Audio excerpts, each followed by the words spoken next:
Partizani në voleboll për meshkuj ka fituar edhe takimin e dytë ndaj Skënderbeut në finale për titullin kampion, duke u afruar ndjeshëm me trofeun. Vetëm pak ditë më parë, në ndeshjen e luajtur në kryeqytet, Partizani fitoi 3-1, ndërsa në Korçë triumfoi 2-3. Skuadra kryeqytetase dominoi dy setet e para, 20-25 dhe 11-25, duke krijuar përshtypjen se ndeshja do të mbyllej shpejt me rezultatin 0-3. Megjithatë, Skënderbeu reagoi fuqishëm duke fituar setin e tretë 26-24 dhe të katërtin 25-23 për të çuar sfidën në setin final.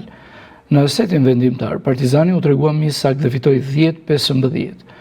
Me dy fitore në seri, Partizani është shumë pranë titullit kampion. Gjithsesi, trajneri Ylli Tomori thekson se ende asgjë nuk ka përfunduar.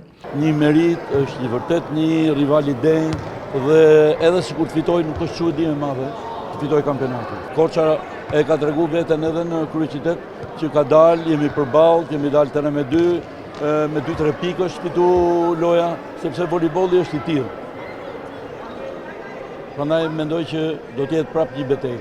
Nga ana tjetër, kapiteni i Skënderbeut Johan Sotir pranon se situata është e vështirë pas humbjeve, por jo e pamundur për një përmbysje. Finaleve asnjëherë nuk i dihet, prandaj është me tre ndeshje kush fiton. Ne duhet të luftojmë edhe në ndeshjen e tretë, mos dorëzohemi asnjëherë. Pastaj fusha do ta tregoj. Kemi provuar disa skema të ndryshme në ndeshjen e dytë, sepse siç dihet një lojtar ndërkryesor të ekipit amerikani Keylor Cox është dëmtuar. Kemi provuar disa skema. Besoj skema që përdorëm setin e 3 dhe të 4 ishte efektive, pasi fituam dy sete. Në fund setin e 5 bëm shumë gabime që ndikuan ndoshta edhe nga rëndësia e finales, e humbëm ndeshjen. Do luftojmë dhe në fund, shpresojmë dhe në rekuperimin e lojtarit Keylor Cox. Do luftojmë, s'duhet të dorëzohemi. Ndeshja e tretë do të luhet të mërkurën në kryeqytet. Nëse fiton Partizani, shpallet kampion. Nëse fiton Korça, seria do të vazhdojë me ndeshjen e 4, sërish në qytetin e Skënderbeut, atë të Korçës.